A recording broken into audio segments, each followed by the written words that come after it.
안녕하세요. 3분 뉴스입니다. 오늘은 인도의 심각한 빈부격차 문제에 대해 깊이 이야기하겠습니다. 인도는 세계에서 가장 빠르게 성장하는 경제 중 하나지만 빈부격차는 여전히 사회적 문제의 핵심입니다. 2024년 옥스팜 보고서에 따르면 상위 1%가 국가부의 40% 이상을 소유하고 하위 50%는 단 3%만 차지합니다. 이 극단적인 불평등의 원인과 영향을 세 가지 측면에서 자세히 살펴보겠습니다. 첫째, 교육과 의료 접근성의 불평등입니다. 부유층은 고급 사립학교와 국제적 수준의 병원에 쉽게 접근할 수 있습니다. 예를 들어 델리나 뭄바이의 엘리트 학교들은 연간 수십만 루피의 학비를 요구하며 졸업생들은 글로벌 기업에 취업하는 경우가 많습니다.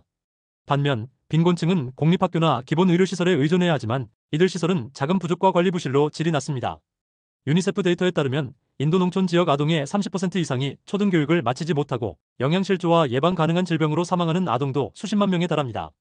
이처럼 교육과 의료의 격차는 빈곤의 대물림을 심화시키며 사회적 이동성을 차단하는 주요 요인입니다.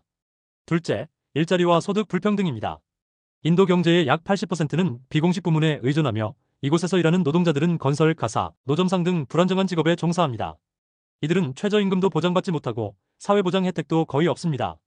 예를 들어 인도 노동통계청에 따르면 비공식 부문 노동자의 평균 월소득은 약 1만 루피 약 120달러에 불과합니다.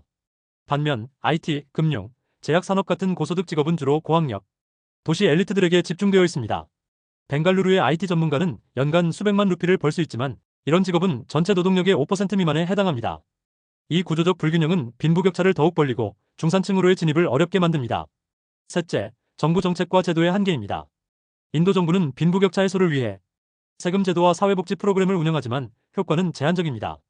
예를 들어 부유세나 자본이득세는 존재하지만 세금 회피와 로비로 인해 상위 부유층에 실질적 영향을 미치지 못합니다.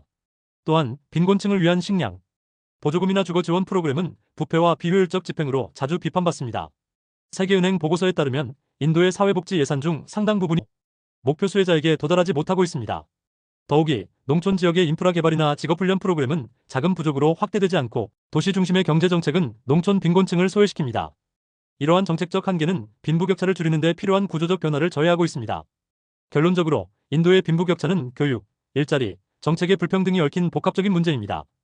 이를 해결하려면 정부는 공정한 세금 제도를 강화하고 교육과 의료에 대한 공공투자를 늘리며 비공식 부문 노동자를 보호하는 법안을 마련해야 합니다.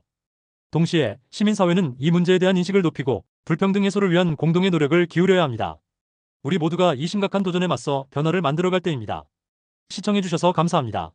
다음에 또 만나요.